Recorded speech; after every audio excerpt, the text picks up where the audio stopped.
Assalamualaikum warahmatullahi wabarakatuh. Saya Fadila Nur Hasanah, NPM 247820042. Nah,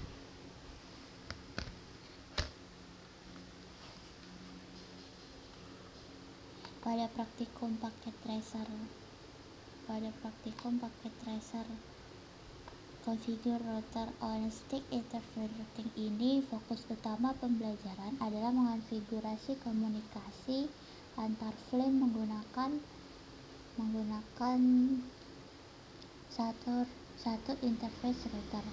Nah, metode ini itu dikenal sebagai root on stick, yang dimana satu interface fisik router digunakan untuk menangani beberapa FLAN melalui mekanisme subinterface dan trunking.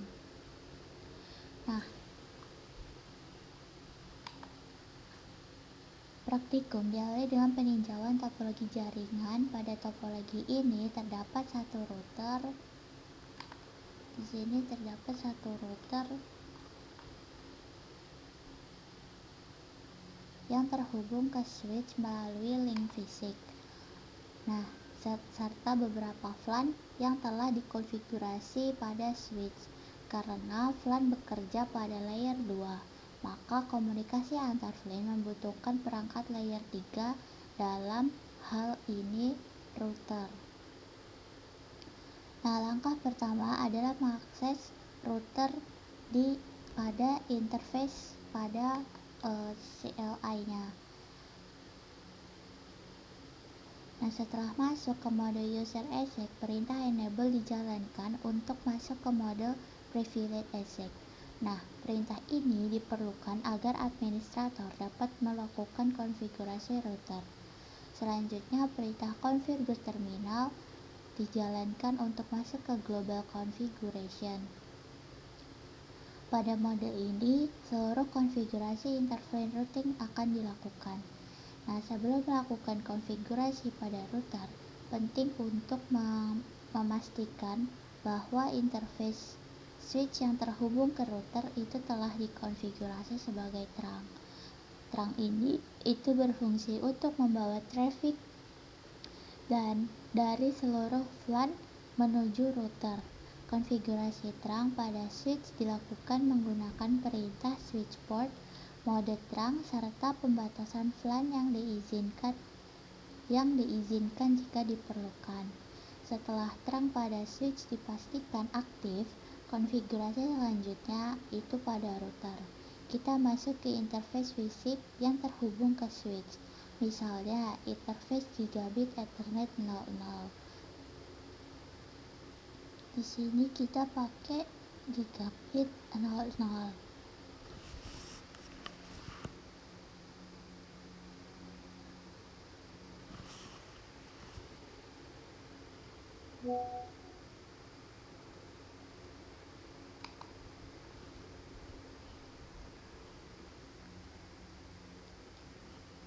Nah, interface fisik ini tidak akan diberi alamat IP secara langsung karena pengalamatan akan dilakukan pada subinterface.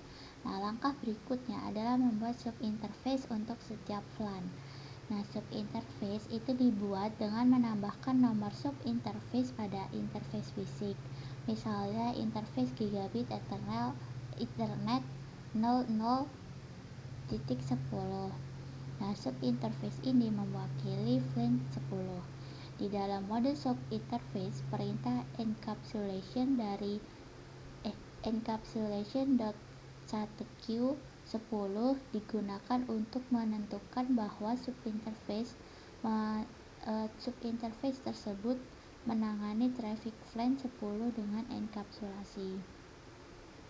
Dengan IEE 802.1q. Perintah ini sangat penting karena memungkinkan router mengenali tag FLAN pada frame yang diterima dari switch. Setelah enkapsulasi dikonfigurasi, perintah IP address 192.168.10.1 dengan MAC address-nya 255.255.255 dijalankan untuk memberikan alamat IP pada subinterface. Alamat IP ini akan berfungsi sebagai default gateway bagi perangkat yang berada pada VLAN 10. Langkah yang sama diulangi untuk VLAN lainnya.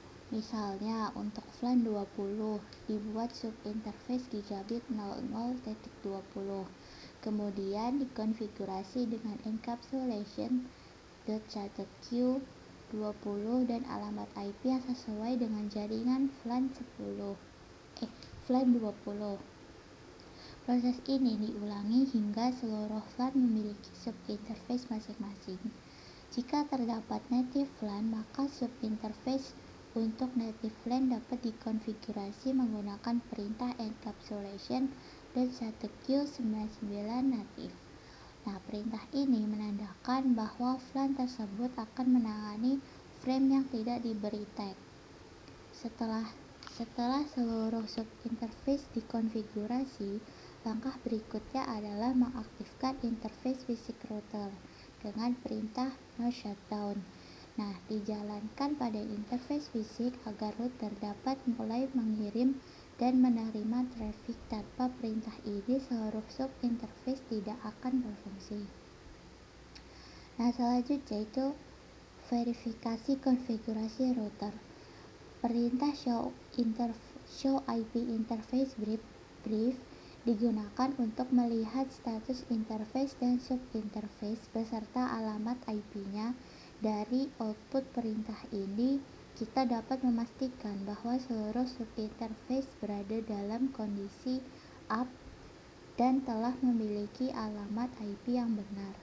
Nah, setelah konfigurasi router selesai, kita memastikan bahwa PC pada masing-masing VLAN telah dikonfigurasi dengan default gateway yang sesuai. Default gateway pada PC harus mengarah ke alamat IP subinterface router pada VLAN tersebut. Kesalahan konfigurasi default gateway akan menyebabkan kegagalan komunikasi antar VLAN. Langkah berikutnya adalah pengujian inter-VLAN routing. Pengujian dilakukan dengan melakukan ping dari PC pada VLAN 10 ke PC pada VLAN 20. Dan sebaliknya, jika ping berhasil, maka konfigurasi router on stick dapat dikatakan berhasil. Pengujian juga dapat diperluas dengan menggunakan ping ke seluruh VLAN yang ada untuk memastikan bahwa router mampu meneruskan traffic antar seluruh segmen jaringan.